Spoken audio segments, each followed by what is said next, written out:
joined by tonight with my man Mike Reeves from Twist this week in sports talk. Tell him a little bit about your show, Mike.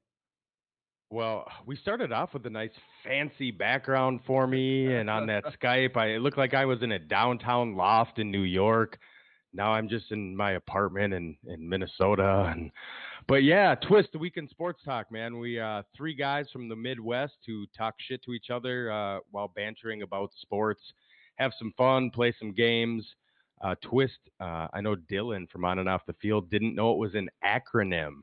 An acronym is where letters stand for something, and TWIST stands for The Week in Sports Talk. Green Bay Greg actually ripped that off from a podcast he did about 20 years ago, which obviously didn't go anywhere, and so we stole it.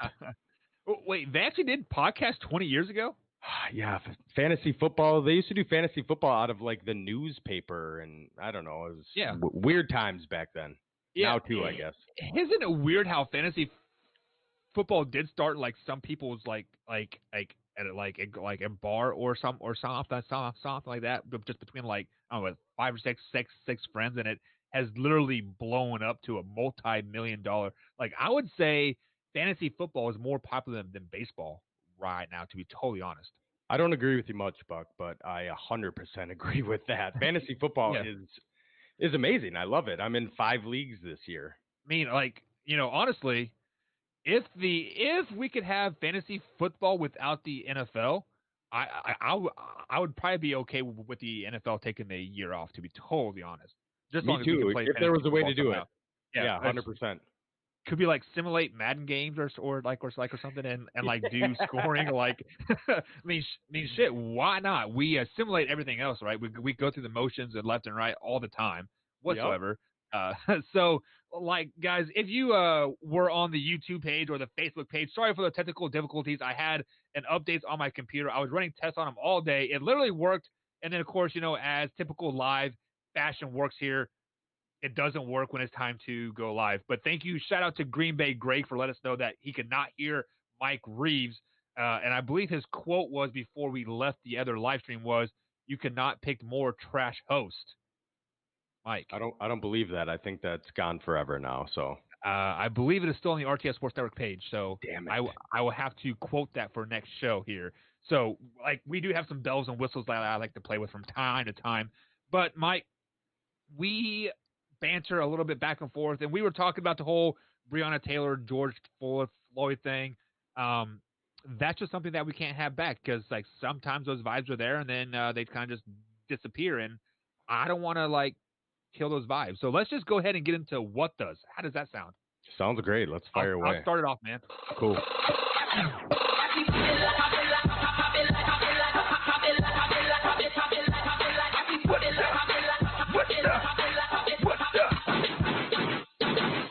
My first what the of the night is going to go out to all the wives out there. You guys drive us up the wall all the time, girlfriends, etc. Any female species, you drive males up the wall.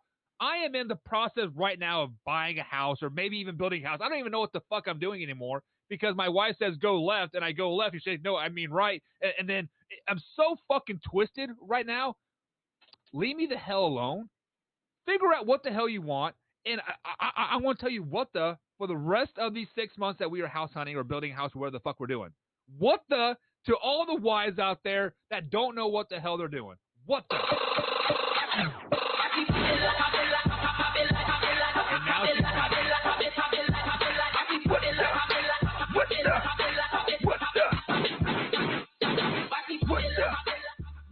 What the to John Fox? He's in his first year as the radio play-by-play voice for the Hornets. So he tweeted out the N-word.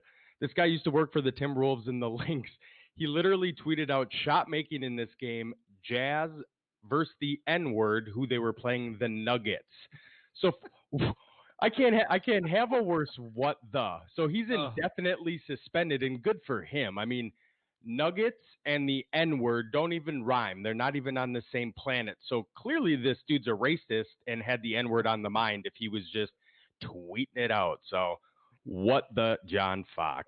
First things first, looking at my keyboard, the I's and U's are kind of close together, I guess. So maybe somewhere down the line, I don't know, man. How do you click tweet before even reading it. Come on. I do it all the time. I'm not going to be honest. I'm going to be honest. Not the N-word. No.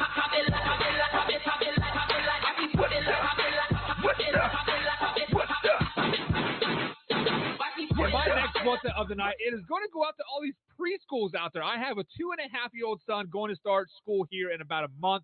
They start like September 10th or something to that effect. He is 2.5, going to be 3 in this December. He has a school list of like damn near $300 worth of stuff. We have to get Play-Doh. We have to get Clorox wipes. First things first, if anybody knows where Clorox wipes are, you let me know, because I need 3 boxes of Clorox wipes. If you can find those, great. And it's $80 a freaking week too for this. I mean, he better be damn near Einstein after this school year, because this is effing ridiculous. Preschools around America, you guys get the what the of the night.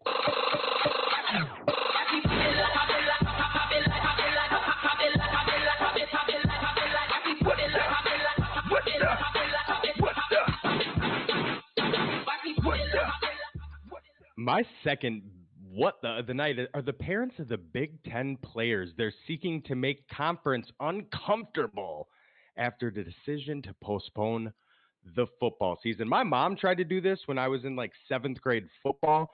She had an argument with the coach and she decided to go say something.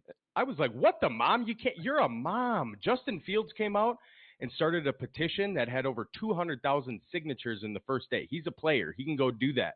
Mommy and daddy, they're adults now. They went off to college. You need to shut up. What the hell? That's a good one.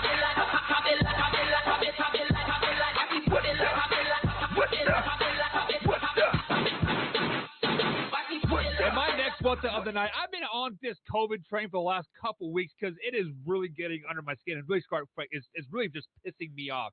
So here in Indiana, if you guys listened to the show last night, they are looking to shut down football, not cross country, not volleyball, not basketball, not band, but football. Let me tell you this: band in Indiana is a competitive sport. Apparently, you guys can walk around, blow your trumpets around, yada yada yada. But if a kid playing the trumpet has COVID, he is blowing that spit in through his instrument into the back of the head of somebody else. How is band not safe? Or like how is band safe but football isn't? You are literally blowing spit into somebody's head every day, but yet band safe and football isn't. What the man?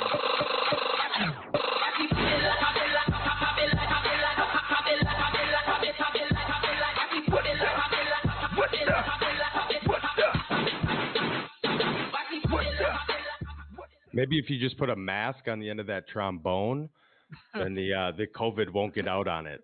My third what the of the night is 31-year-old Ingram from the Chargers is he's pissed off. He doesn't want to play. He is sitting out right now after Bosa just got that massive contract. The thing about Ingram is he's making $14 million this year. It's not like he's on his rookie contract. He's making $14 million. I just watched Hard Knocks where Ingram and Bosa are on the sideline, and Ingram's high-fiving with them, asking how many jets he's going to get on his new boat and their buddies. And meanwhile, he's pocket dialing his agent like, I need some more cash, man. What the? $14 million guaranteed? Come on, man.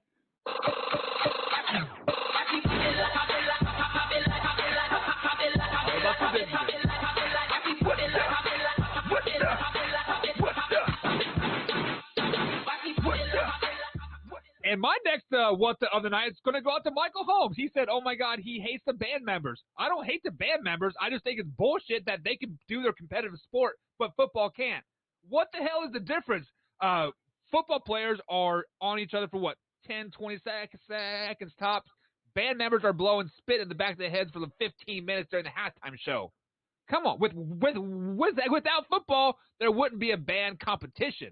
So come on, Michael Holmes. You get the what the of the night, man. Freestyle that.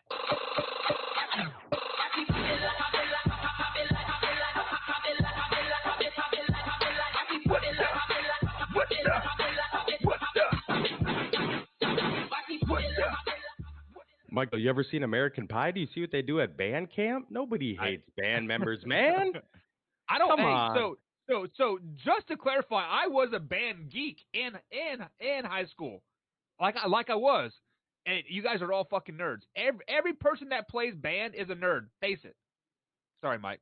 Oh, it's all good. So my last what the other night, I can't end without talking about some Vikings. And Mike Sando of The Athletic talked to an NFL defensive coach who doesn't view Cousins as a game-wrecking talent. What the? Let me give you some statistics here. Since Cousins' first season with the Vikings in 2018, he's completed 732 for 1,050. That's 69.7%. Resulting in 7,900 yards, 56 touchdowns, and 16 picks. He's also led them to the playoffs in each of his 2 trips. He's not Patty Mahomes, but he's getting it done and was worth the money. Screw you, NFL defensive coach. Numbers never lie. Just not in prime time.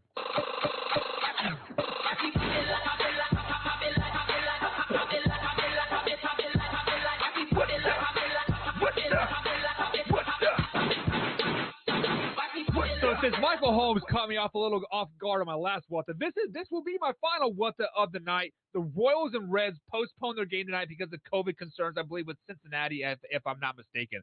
I didn't read the article. I just saw it was postponed. I'm like, great. Here is another COVID case and another COVID what the for buck, right? So my question is, at what point do we stop postponing these games? Because we can only play so many 7-inning doubleheader games.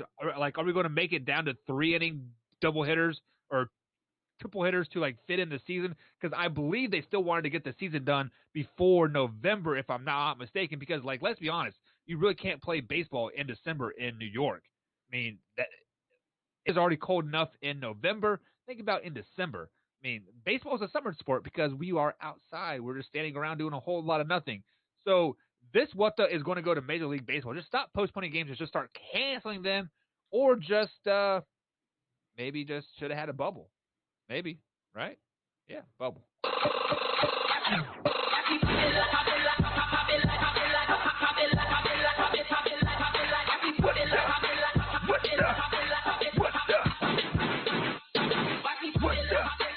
And Mike Reeves from Twist here. Mike, we sometimes freestyle and we bring a comment up and sometimes just go with the flow.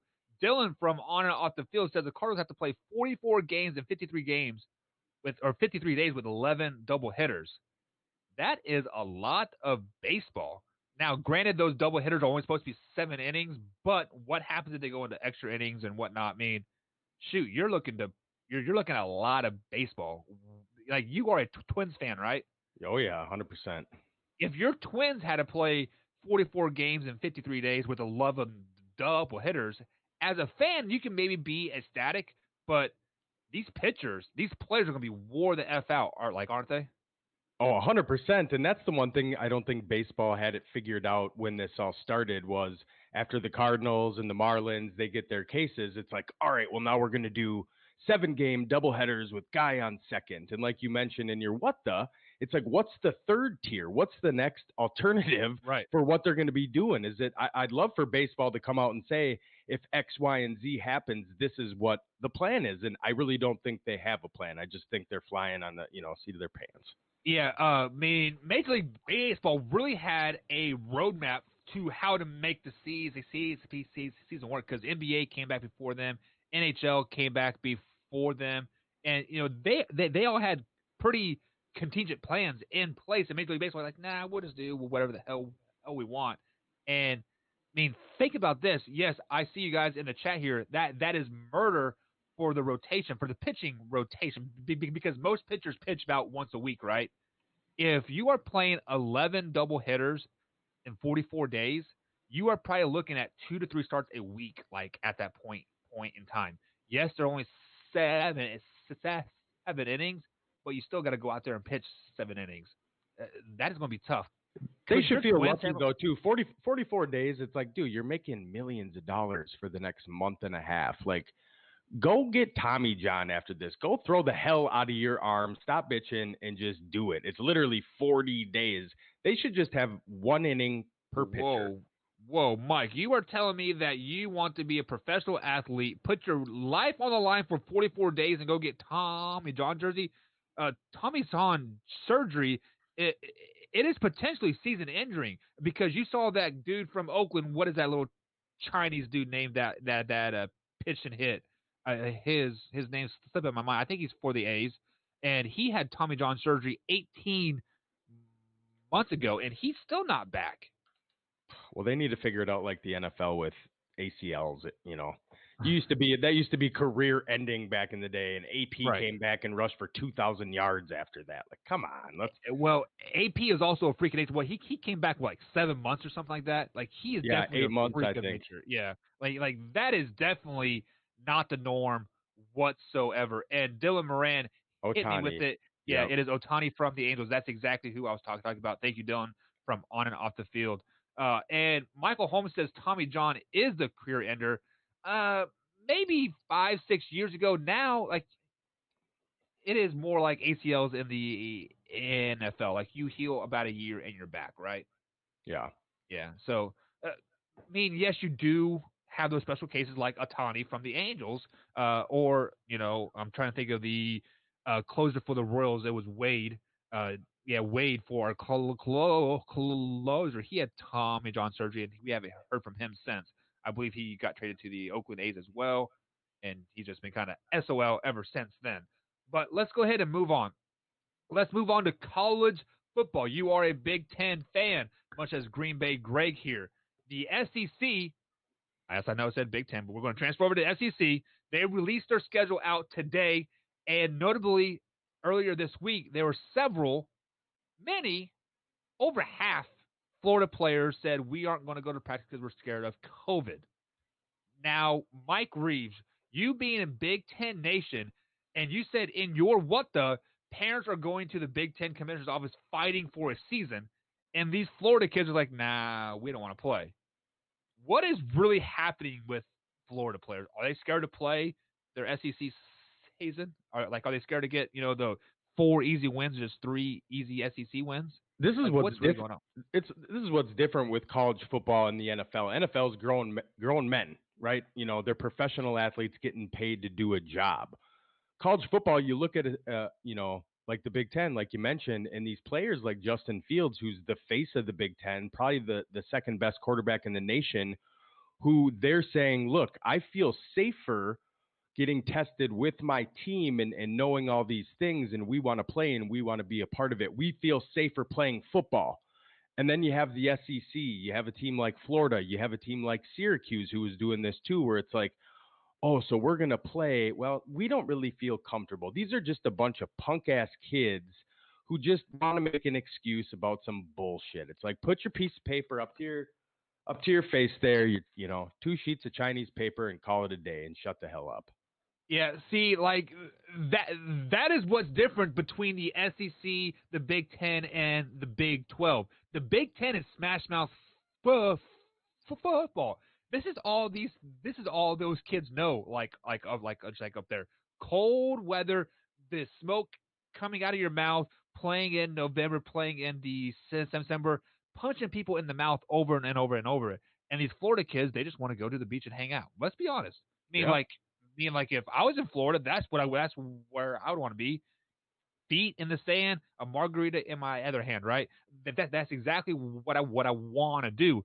But then you run into the question, like, I think Florida is just legitimately scared to play an all SEC schedule. Like that's what it comes down to. You have winners and then you have pretenders, and Florida has been pretenders because if you look at their schedule, years past, they've had 5 to 6 easy wins every year on their schedule, and like now that is an all SEC schedule, they're like, hey, maybe we don't want to play. Maybe we don't want to go 3-8, right? Maybe we don't want to go 3-7. Like how many games they're playing? I don't know how many games they're playing, but I'm just saying they're scared. Like that's what it comes down to, I think. We had a wide receiver, Michael Byrd Jr. was our guest on Twist last week, and he's in the Pac-12, Colorado. So we were kind of chatting with him about the day-to-day now that they're canceled. And for the average Joe, you hear the season, is canceled. It's like, well, that football's over. Well, no, these players are still showing up, hitting the Right. weight room, working with the team, working with the coaches. I mean, football doesn't just shut down because they're not playing. And we really talked about what separates the men from the boys. A lot of these kids, and that's what they are, they're kids. They have aspirations to go to the next level. And if you don't think that these college coaches and these professional coaches have relationships, they're very quickly decipher between who the men and who the boys are with, the Big Ten and the Pac-12 getting canceled and seeing who's actually showing up and putting in the work when nobody's looking. And that's called integrity. Right. Yeah, you are 100% correct on that. Like integrity and like yes, they do have relations with like players in the NFL or coaches in the NFL. Look at I believe it was Matt Castle. He was a backup at USC. I think he maybe took 10 snaps his whole college career. Got drafted by the Patriots. Was a backup quarterback for the Patriots for 4 or 5 years. Tom Brady got hurt, and boom, he stepped in, and I believe they led him to the playoffs that year, if I'm not mistaken. So, like, it is hard work off the field, and it is showing in the practice film and whatnot. Speaking of Colorado, and they used to be a former Big 12 team. I used to play them. Very hostile environment to go there, by the way. Very, very gross. People pee off the stands on you. It's just, I don't know, it's really, really weird. But I digress on that. Would you like to see a super conference? No, just because I'm a traditionalist.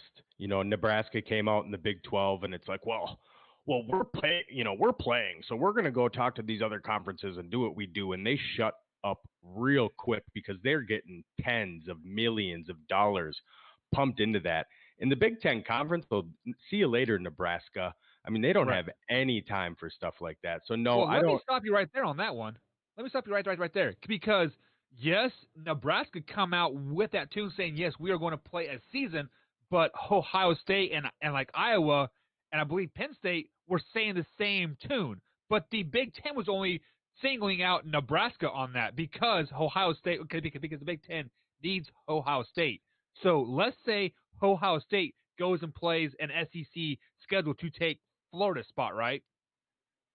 Is the Big Ten going to shun them? Hell no. So why are they going to do that to Nebraska? Well, part of, what Nebraska is, it was the head coach. Justin Fields for Ohio State is a quarterback. He can start a petition, blah, blah. They're players. They have no say. But when the leader of your organization, the head coach of your team is coming out and saying it, that's when you didn't hear Ohio State's coach saying anything. You didn't hear I don't think it Purdue's was the coach coach, saying but I anything. believe it was the AD.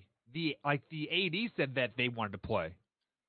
Yeah. I mean, they all want to play, but I think the difference was that, we plan on playing. They were putting their foot in the sand and the other teams really weren't. They all want to play.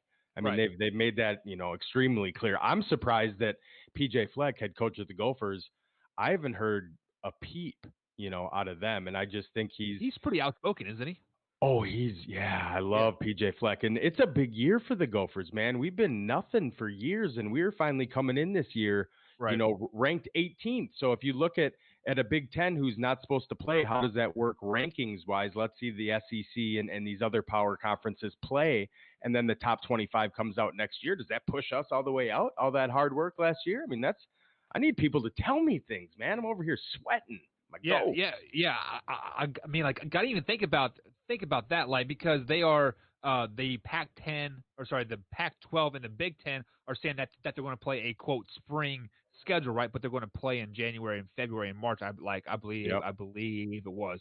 So how does that affect the rankings for next year? Because those players that are playing in the January, February, and March have to turn around, take a month off. Then you have spring practice, April, May, and June. Then you have summer. So they're, in theory, going to play football for a full year from January to December, full contact with just 1 month off. How do you think that affects those players coming in October, November, December of next year? Tremendously. I mean, the whole thing from the beginning of this is, shine the light on that there's no true leadership in college football. You have all Facts. these conferences, all these presidents, all these ADs, but nobody answers to anybody but their own Power Five.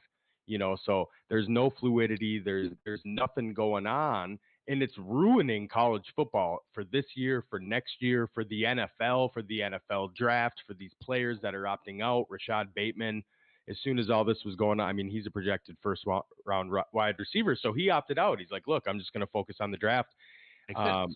Micah Parkins from Penn State, one of the top linebackers, did the same thing, and I would too. You have players like Trevor Lawrence and Justin Fields who want to play, but at the same time, it's a business, man. Justin Fields was talking about going back to Georgia. It's like, dude, why play and why risk it when you're potentially, a top 5 draft pick in the NFL? But without that leadership on top, it really trickles down. I'd love to see Roger Goodell type, one main leader that ultimately makes a decision, because we've seen that obviously work with pro sports. Yeah, so basically you will need, so the NCAA needs to have a pyramid system. You can have Mark Emmert or whatever his name is up at the top, but then you need individual VPs or COOs of football, softball, basketball, just so they can legitimately make a good choice on that moving forward. I'm not going to say what Dylan said, but you can read that comment there. Yeah, same thing. They're about as useful as these masks we're walking around with too, Dylan. Right. Yeah. So I was actually talking to Greg about this last night. Like, why aren't more players from these conferences, the Big Ten and the Pac-12, saying, "Hey, why don't I just transfer?" Because the Big 12 is not going to start till like October 1st, I think it is. The SEC's first game is September 29th. You're roughly a month and a half away. You can transfer to Alabama. Justin Fields can probably go to Alabama right now, be starting quarterback, and the Alabama could legitimately be national champions. Like, why aren't more teams or more players thinking about this? Well, the portal's a process first, and I don't think the NCAA's came out and said, look, we'll you turn in your paperwork today, we'll fly you out to Alabama tomorrow. Number 2. Yeah, but if your school is not offering football, and you want to play football, you can walk on there. I get it, but can you imagine in less than a month going to Alabama and trying to figure out that offense? That's what professionals do. They get who is it? I think Cam Terrell Newton. Owens. Cam Newton's trying to figure out Belichick's right now. I think he's having some issues. Yeah, but you are a professional athlete. Like, you have to learn a playbook in like a week. Because I believe was it Randy Moss or Terrell Owens that went from Tennessee to Minnesota to the Patriots all in like a 3-week span or something. Yeah, it was Randy. Like that. That's when Randy came back to Minnesota for like 3 weeks and was shipped out to Tennessee. Yeah, so it's definitely doable. I think, but sorry, I didn't mean to cut you off there. No, again, it's a mess all around. Yeah, I think they should be given the opportunity. If you're going to cut them off at the legs, there should be an alternative route for them. Really, school's going to be messed up too. They're not really there for an education per se anyway. But the way schools are happening, we're going to see how long that lasts. Going back into the school systems, whether it's college, you mentioned preschool, and it's different everywhere, man. My kids are 4 years old. They're in, a New Horizon at daycare. They're a year away from kindergarten, and basically the parents got to show up, let them in. They take all the temperatures, and then they go wild in there. I mean, the kids aren't wearing masks. They're spitting on, sharing toys and whatever else. And childcare systems are petri dishes, man. Like, I pick them up all the time. I'm not even wearing a mask when I pick them up. They don't say anything to me. I don't say anything to them. It's like, let's go. And my immune system is, it's just one hell of a thing. I haven't had this COVID thing yet. Our co-host, Matt Benz, had it, and he's kicking. So we're good. Yeah. I mean, schools in general are just petri dishes because you got people coming from the east side to the west side, all coming to one centralized location there, and it is bad for everybody. So let me ask you this question. Like, I don't know if you will know the answer or not, but I am a high school football coach myself, and we have 7 kids graduating in December to go to college in January to potentially play football for the respective schools for the upcoming season, right? Do you think that some of my high school kids that are going to Big Ten schools that they could go to school in January and play football in January for a Big Ten and not lose a year of eligibility? Because in theory, it's still the same year. So from January till December, they could play 2 years of football with 1 year eligibility, right? I think that's exactly what the NCAA is doing. Whether you're coming in or staying, is they're adding a 6 year of eligibility. So they're not going to take away eligibility for these kids because of this. That's like the one thing that they've done right. And I tell your kids that if they're planning on going to the Big Ten, think again, go somewhere else. Get out of we've actually had 4 kids decommit from Big Ten offers and go to SEC schools. Yeah, go south. ACC schools, I should say. Louisville Cardinals got a pretty good bunch of kids coming in. With that being said, since they're adding that extra year of eligibility, don't they have to add scholarships as well, or how do you think that's going to work out? Yeah, I mean, they'll add everything. You know, it's new. They're learning. They're flying by the seat of their pants, like I said before. You know, but if you add that extra year, you're going to get. It's not going to take away from the amount of scholarships that are given per year. They'll just add additional ones that you accumulate. You know, it'll be have an asterisk next to it for the kids that are staying. A lot of the people aren't going to take time onto it. You know, you look at a player like Trevor Lawrence, who had to come back this year, who couldn't go into the draft. That's what I'm wondering is, let's say college football gets shut down again. Are they going to say, well, you need to play another season of college football before you're NFL eligible? Or are we just going to allow you to move forward? And I don't think there's any way possible they're going to tell these players that after this year that they were to remain eligible, that they won't be able to. There's just no way.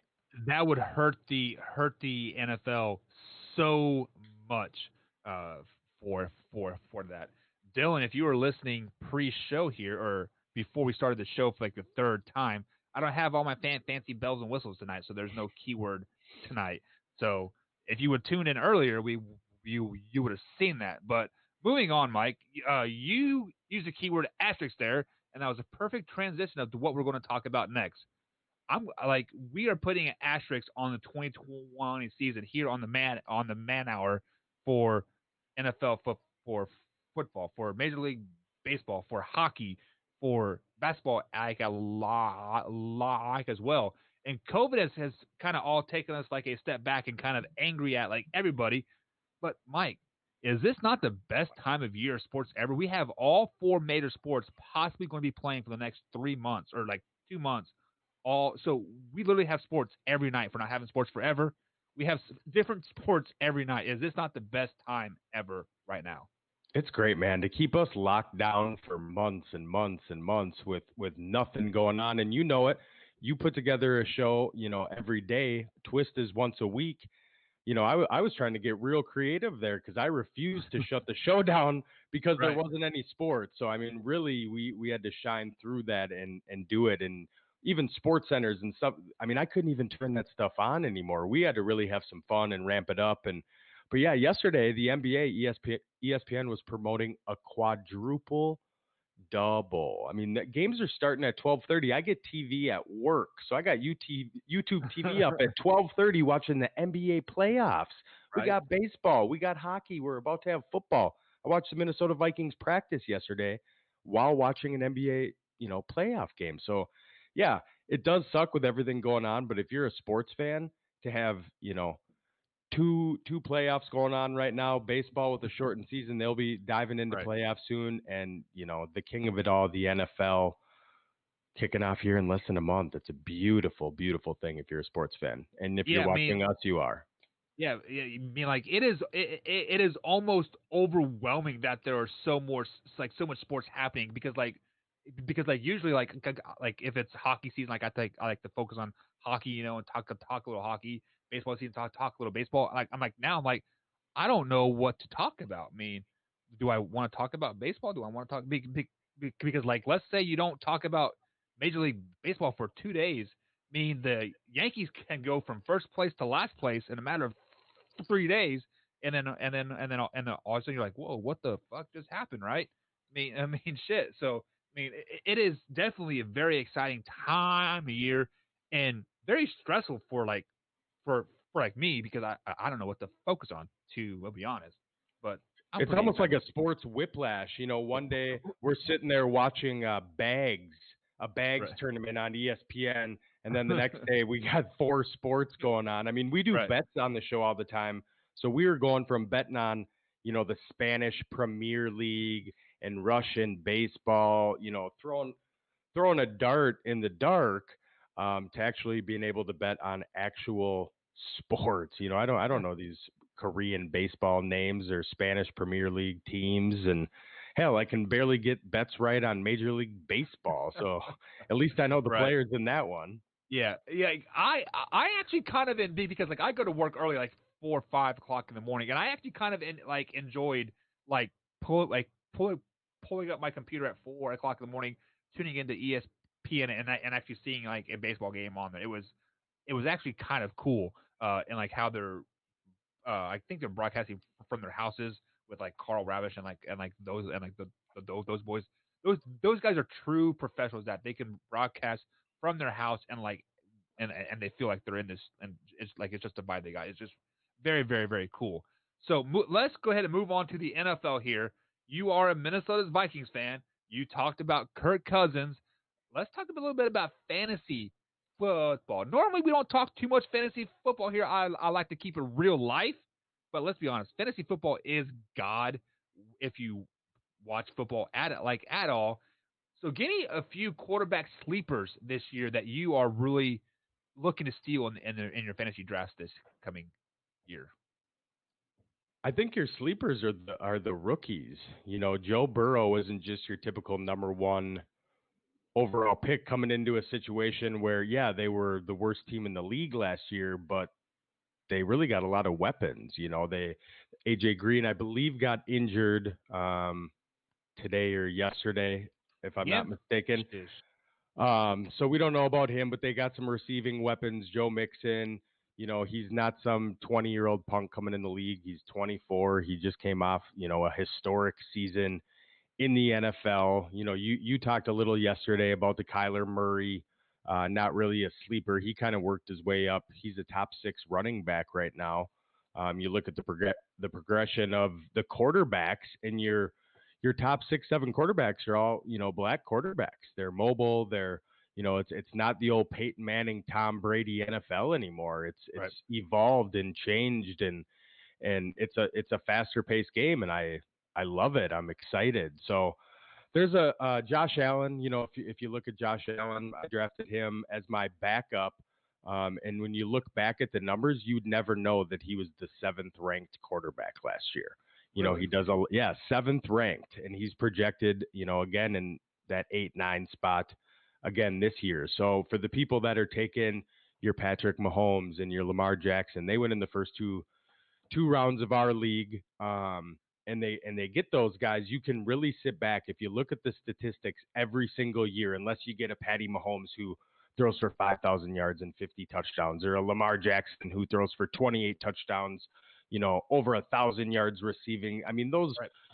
those are mirages usually, but typically the number one receiver or the number one quarterback compared to the number 20 quarterback in fantasy points, you know, there's like a 50-point difference. So it doesn't make that big of a deal. You can stack up your squad early on with those key positions of running back and wide receiver, and you can get a Matt Ryan or Tom Brady or Drew Brees or some of those proven consistent guys, and then even take as like a backup, you know, a rookie flyer. You know, Baker Mayfield is, in my opinion, going to have a big year. Um, Okay. I was fired up yesterday listening to you guys. I And just think that Kevin Stefanski offense, they've really connected since COVID, gotten on the same page. The trouble with Cleveland is they've sucked for so long, and the main quarterback right before him was Johnny Manziel, who had that same kind of white boy right, swagger like Baker Mayfield does. But the thing with Baker is Baker's a winner, man. He went from Texas Tech as a walk-on to Oklahoma, worked his as a way up. walk on. Yeah, you know, worked his way up, won a Heisman, and it's like the dude isn't Johnny Manziel. And yeah, he was supposed to have that breakout, year last year, but look at their coach last year, man. Like he's like an offensive line coach that should have never had an opportunity to get an NFL coaching job, and he did. The fact that they're finally getting some fluidity in there now with Kevin Stefanski. Again, Kevin, he was the only Viking coach who lasted. I forget how far back he went, but he was like through 6 head coaches, and he stayed as a part of the organization. A new head coach comes in, he brings his own guys in. Every single head coach that came in loved him, and he stayed on board. So that's the pedigree of a guy like Stefanski. Yeah, he wasn't necessarily running the offense on his own last year. We had a guy, Gary Kubiak here, who's our offense coordinator this year, who was kind of his shadow, making sure he was doing everything. But he brings that same philosophy, that run first, that West Coast style passing, that 2 tight end. And I think it'll be a good fit in Cleveland. I mean, obviously, we have to wait and see. Yeah, just to add to your point there, guys, if you are ever taking a quarterback in the first 2 rounds, you are probably making a mistake. Like I said, there are only 2 quarterbacks you should be taking in the first 2 rounds. That's Patrick Mahomes and Lamar Jackson. Like at that point, you can wait till rounds, maybe even 4 and 5. Like I drafted my quarterback 5th round, and I got Big Ben Roethlisberger. Yes, he was injured last year, but I think he is going to have a stellar season this year. Every time he has been healthy, he consistently gets me like 24, 25 points week in and week out. Like he is just a staple of consistency. Now, as far as a steal of the draft, I drafted Case Keenum, number 12. You think Baker Mayfield's going to have a great year, and I could definitely see the potential, but just in case Baker Mayfield doesn't have a great year, I picked up Case Keenum because I think he's going to slide in there for Baker Mayfield about week 5 or week 6, take a few weeks to adjust, second half of the season make a late push, and then if I'm on that little cusp of like if I'm going to win the league or not, like hey, anybody want to trade for Case Keenum? He's doing really, really well. Okay, you give me a wide receiver for Case Keenum, right? So I think Case Keenum is going to be a sleeper along with Andy Dalton, like as well. You can probably pick him up, both of them, 11, 12, even probably free agency. Oh, like, yeah, they're not – neither draft. of those guys are getting drafted, even in a 12-man league. And, you look at Lamar Jackson last year, and I'm a big ADP guy. That's the average draft position, and then the value of them. Right. So I won a championship last year. I had Lamar Jackson. That's in I'm in one with the Twist fellas. But Lamar Jackson last year wasn't going in the first round. He wasn't going in the second round. He wasn't going in the third round. People didn't know enough about him to draft him so high. So his value came from being able to get him in the 6th round and then get the best numbers in the league. You were able to build your team up. You take a Saquon Barkley, you get your second running back. You build your team, and then you get a sleeper quarterback like Lamar Jackson. Same with Patty Mahomes, his first year. The value that you got off of him, when you're taking him in the first round, you're not going to get the value of that average draft position. A lot of the times people just want them. They're fun, they're flashy. It's that new car. Like Buck loves the Chiefs. If he's got the first overall pick, it might not be the brightest decision, but God damn it, I'm gonna have Patrick Mahomes on my fantasy team. So I can root for him, right? Yeah. So I can root for him. AP, I got him years ago as my number 1 overall pick, but that's when he was worth it. Even if you're a homer, it doesn't matter. You need to be smart about how you're drafting. But again, people are just going to take whoever they want based on their own opinions. Everybody's an expert when it comes to fantasy football. Right. Yeah. Like we all have the people that we want to draft, right? Like every year, and she had a pick. And it was like 11th or 12th round, and I'm like, you need to get Patrick Mahomes. This is his rookie year, and like she's like, but he's a backup. I'm like, listen, you need to get Patrick Mahomes. I don't care. Put him on your bench. He is going to do great things in the NFL. Sure as shit, she picked him up his rookie year as a free agent, and she's had him ever since, right? I did the same thing with Jordy Nelson. His first 3 years in the league, he was below average wide receiver, right? His 4th year, I'm like, Jordy's going to do something because Jordy is my guy. Like we went to school together. We went to rival high schools like as well. I just had that feeling. I'm like Jordy Nelson is going to do some shit, and I got him in the keeper league, and I believe what it was like his 5th and 6th year when he was like top 2, 3 receiver in the whole league. I was killing my fantasy leagues. So if you guys are in a keeper league, look for these rookie players that are really going to make impacts. Maybe not this year, maybe not next year, but year 3, year 4. Like if you're in a true keeper league, look for Joe Burrow possibly from the Cincinnati Bengals. You could probably steal him. What's up, Jameson? We see you. And I hate to say it, Jimmy G. Even I mean, Jimmy G seems to score some points as well. But Yeah, he can, and free agency wire is crazy. 2 years ago, so I'm a back-to-back champ. I'm going for my three-peat. So 2 years ago, I won it with Patty Mahomes, and I picked him up as a free agent. He went undrafted. I picked him up after week 1, which is super rare to be able to get a diamond in the rough with a quarterback like that. right, Typically, I talked about this. I was on and off the field with Dylan about a month and a half ago, and we were talking wide receiver fantasy football. And that's where you find the gems in free agency every single year. You look at last year, you had Devontae Parker, who it took 5 years for him to figure it out, but he finally did. right. He was sitting there. Terry McLaurin was sitting there. A.J. Brown was sitting there. Some of these receivers who are coming off the board super early, especially in your keeper leagues and your dynasty leagues where they're young and you want to keep them on the team for a long time. These players, especially rookies, emerge late, so they tend to not necessarily go drafted. But as the season goes along, they start to play better, and you pick them up, and they help you win championships. And that's what happened for me last year. A.J. Brown and Devontae Parker were sitting there. I had Saquon Barkley, who didn't come on till late. But those players, Right. emerge late and help you out. And so free agency in fantasy football can be a huge bonus, if you play it right. I know depending on the league, I have one league where as soon as you pick him up, he's on your team. Most leagues aren't like that. It's a waiver order and you got to wait. Right. But you need to be on it and you need to be active because it'll help, get you a ring like me or multiple. So you are big in the draft orders and like whatnot. I believe it was ADP that you referred to. What are some players that are drafting really, really, really high that you think you should stay simply away from those guys?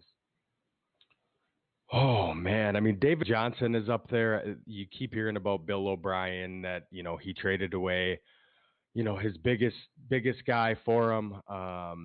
He makes me nervous. There's certain players that I just won't touch, and he's one of them. Either they burned you in past years, and you just don't want to have them on your team, or you just don't like them. I will get a Packer if I want. Not this year, probably, Greg, but I don't do it that way. I'm all about my money. So when it comes to teams and it's whoever really, to me, Mike Evans is one to watch out for. He's really had a strong-armed quarterback in Jameis Winston. And Tom Brady comes in and you look like at a Chris Godwin who's going to end up being that more of a slot receiver like Wes Welker was and like Julian Edelman was. And Tom Brady just doesn't have that cannon anymore. Right. And that's really what Mike Evans thrives on. So don't get me wrong. I think he's going to have a good season. He really every single year is 1,000-yard receiver with 6 to 8 touchdowns, but he's constant in those 60-yard bombs, and that's what he does. He's Moss-like. He's 6'5". He goes up and he gets it and he goes deep, whereas Chris Godwin is your slash and dash kind of guy. So people like that in new situations, tend to make me a little nervous. But I never count Tom Brady out. He's the GOAT.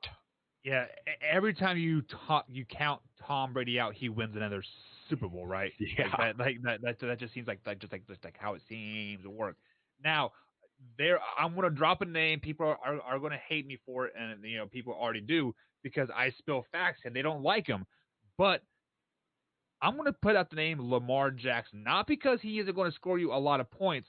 It's because that he is going so high in the draft orders right now. If you could get him second and third round, definitely steal him, whatever. But I would not take him first overall or first round period because the Tennessee Titans laid out a blueprint of how to beat Lamar Jackson and how to contain him. And I think many teams are going to mock that in the first probably 7 to 8 weeks of the season. Lamar Jackson is going to have a hard time adjusting to that. So his numbers are going to be way down. He isn't going to be scoring you 25 to 30 points week in and week out. He's going to be about 13, 14 points, like I think. Now, once he figures out how to throw the ball a little bit, he might jump up into that 20-point range. But I think in fantasy wise, he's going to have a huge step back this season. I think he's being overdrafted in a lot of leagues. Again, I think he's being overdrafted because of the value, but it's Right. the Ravens' offense and Harborough and what they're putting together. They draft J.K. Dobbins in the second round to be the heir apparent to Mark Ingram. I mean, he's a beast out of Ohio State. He's got an Ezekiel Elliott body. Marquise Brown basically was playing with a shattered foot last year. I believe they're bringing in Des Bryant for another look. Mark Andrews was a top three. He'll be a Packer.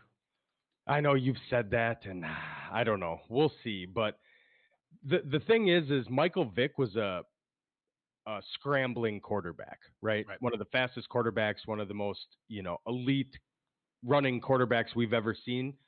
He was scrambling away from people. He played the Vikings one time and made two Viking players run into each other. I mean, it was incredible. But the difference between him and Lamar Jackson is Lamar Jackson is running design plays meant to run. Right. The RPO, the run pass option that's come to the NFL and taking it by storm is a big thing, especially when you have a power run game with Mark Ingram. So their offense is just a weapon. You look at them and Kansas City Chiefs, they're up here and everybody else is way below it. It's just a well-oiled machine. So he's just not sitting back there, I can't find anybody, I'm running. These are designed, well-executed runs, and he's performing on it. So, yeah, will he have a regression? Sure, because he had an MVP season where he broke the single season rushing record for a quarterback. But that doesn't mean, he did figure out how to pass. He had, I believe, 28 throwing touchdowns and 13 picks, maybe less than that. So he proved last year that he's not just a guy on his feet, that he can throw, and he can throw for touchdowns too. Yeah, he threw a great 50-50 ball last year that landed on the other side of the 50 instead of the other side of the 50.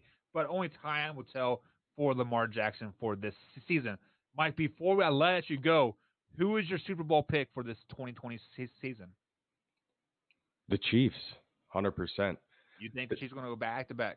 I do. I think they're probably going to go back to back to back to back to. I mean, Patrick Mahomes he's just a different makeup. Lamar Jackson is fun to watch and he's a good quarterback, but when it comes to building a franchise and just having that it factor, Mahomes is just something else, man. You're lucky to have him. I went to Kansas City last year to watch the Vikes. That was my first time at Arrowhead, and hands down the best away game I've ever been to. I heard buddies back at home. The battle between the Vikings fans and the Chiefs fans for noise in the stadium was crazy, and I didn't get to see him play. We lost, and that son of a bitch didn't even play. I was pissed. Yeah. But the fans were gracious, and it was a good time, and, they've done – it's funny. I heard a statistic about the Chiefs that they literally had like $1,000 in cap space, and then they end up signing him to a 100-year contract. They got Travis Kelce, they got Chris Jones. They're getting their core of people together for the next 5 years. That's their plan and that's what happens with these great teams is, people get selfish and want money. I talked about that in the what though with Ingram. It's like it's a we, not an I, and if you want teams to have stability and win multiple championships, y'all need to elevate together and not just be about me. It looks like a huge contract for Mahomes, and it is, but it's team friendly, as crazy as it sounds. It gives them wiggle room, which it proved, this year that they were able to make other acquisitions and signings. And so, I need to see something before I go against it. I love my Vikes, but I'm realistic too. And the Chiefs, it all comes down to health, but who cares? If I got to pick somebody, I'm picking the Chiefs. Mike, the next time the Vikings play at Arrowhead Stadium, I will go back home for that game. You and me need to meet up and I will give you some of the best food in the world. Kansas City Tailgate, hands down, the best food you will ever eat. You 100%. you can go to a restaurant anywhere in the world, best food, Kansas City, Arrowhead Stadium parking lot, Section C, slot 57. My man over there, Milton. Yeah, Best no, food out it's a good time. Everybody needs to go. I mean, it's tailgating around the whole stadium in the middle of nowhere. And the thing is people, I've been to Green Bay before, and it's rowdy. I mean, Green Bay fans are assholes and they're Right. drunks. And Kansas City, I mean, we had a blast, man, walking around, and I'm hardcore. I'm, draped up and dripped out in my Vikings gear and just having a blast. But that's the thing, man, is we lost and they were still gracious, and it's like, man, you guys have the best fans, and it's like, yeah, you guys too. Like, it wasn't like, fuck you. Just never. So I went to an Oakland game. Yeah. I heard Kansas that City was versus bad. Oakland. Yeah. Oh my God. Yeah, Never. Oakland KC is like Vikings right. Green Bay. Yep. Yeah, it is it's very, very ugly. But Mike, thank you for joining us tonight. Michael LeBlanc, guys, should be back tomorrow. I will get the technical difficulties figured out on my end, hopefully, and we'll give away that snapback giveaway tomorrow. But Mike, thank you for joining us again. Let people know where they can find Twist when you're on air. Absolutely. So Twist, RTFSportsNetwork.com, Monday and Thursday at 2 p.m. Eastern, 1 p.m. Central. Go to our YouTube channel at Twist Sports Talk. Check out our website at twistsportstalk.com. All the social media platforms, all the podcast platforms. Get at us. Appreciate having me on. Yeah, anytime, brother. Guys, we'll see you tomorrow. Same time, same place, 10 p.m. East Coast time. Hopefully everything works better tomorrow. We'll catch you then. Have a good night.